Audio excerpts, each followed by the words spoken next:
Orang teman-teman sekalian, sedikit saya sisipkan kisah di sini, mengagetkan dunia kedokteran di Timur Tengah.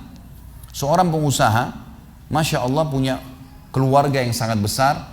Dia berpoligami, punya istri yang 4, kemudian anaknya banyak, harta kerbanya banyak. Perusahaan yang dia tanggung itu lebih dari 20 perusahaan di bawah naungan dia. Orang kaya raya, mampu. Subhanallah, satu waktu di umur 63 tahun dia datang periksa ke dokter. Dia rasa nggak enak, sesak nafas.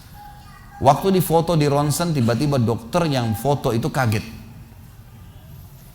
Waktu dia selesai di ronsen, dia katakan, mana tadi pasien yang di ronsen? Mana pasien tadi? Pasien masih duduk di depan. Pastikan pasien ini cari di ruang kematian.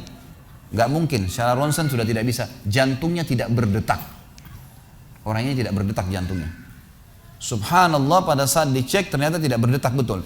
Ditanya mana, dokter ini tidak percaya. Dia teriak, dia mengatakan ada orang mati baru di ronsen tapi bernafas, gitu kan.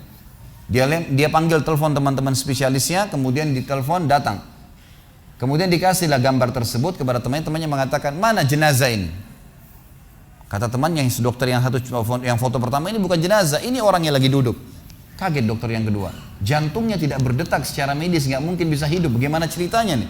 Dipanggil, apakah ini punya Anda? Dia bilang, iya ini punya saya. Dicek lagi kedua kali, benar. Dua-dua dokter ini tahu secara teoritis, shock. Ini nggak mungkin orang mati nih. Nggak ada ceritanya nih. Dipakai alat USG pun jantungnya tidak berdetak. Kok bisa hidup nih? Bisa ngobrol.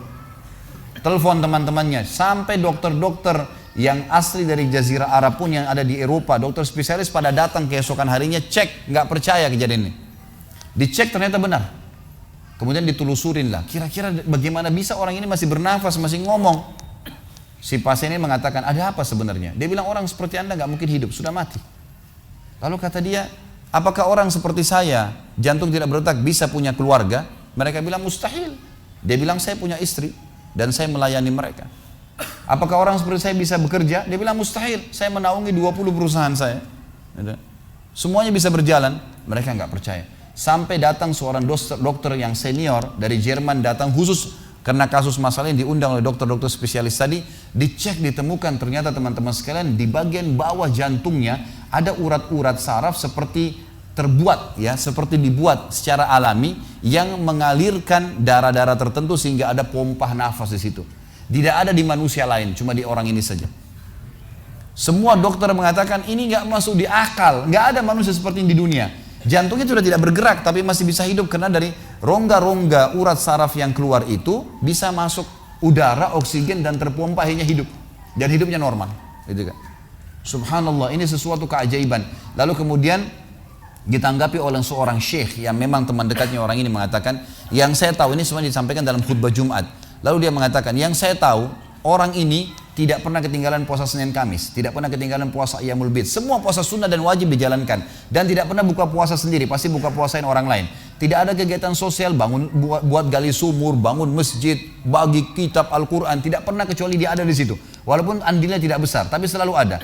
Orang tuanya selalu dibaktiin, selalu bersedekah, selalu kalau datang kepada saya diskusi tentang masalahnya orang. Ini ada tetangga saya punya masalah begini, bagaimana jalan keluarnya secara syariat, dan seterusnya. Hidupnya sibuk dengan ibadah kepada Allah Subhanahu Wa Taala. Allah ciptakan urat saraf khusus sehingga bisa terpompa, ya, udara masuk ke jantungnya. Tidak ada operasi. Ini yang dikatakan yaj'al min amri yusra, mudah, aneh, dokter nggak masuk di akalnya. Dan ini banyak orang subhanallah lupa dengan Allah Azza wa Jalla. Subuh besok insya Allah kita akan bahas lebih jauh masalah itu. Mereka tidak tahu kalau kekuatan Allah SWT. Sakit, dokter, dok, bagaimana saya bisa sembuh? Subhanallah. Sebelum pergi akhi, ukhti, bilang, ya Allah, jadikan dokter ini penyebab saya sembuh. Sembuh insya Allah. Tapi kita tidak bergantung pada manusia. Kata Nabi SAW dalam hadis qudsi riwayat Bukhari, kata Allah Azza wa Jal, hai anak Adam, kalau kau menggantungkan nasibmu pada aku akan memenuhi semua kebutuhanmu. Tapi kalau kau menggantungkan nasibmu pada selain aku, maka aku akan biarkan kau dengan ketergantunganmu. Ya udah, terserah kamu, tidak akan bisa ditolong, gitu kan. Tapi kalau Allah Azza wa Jalla turun tangan, sudah berbeda ceritanya teman-teman sekalian.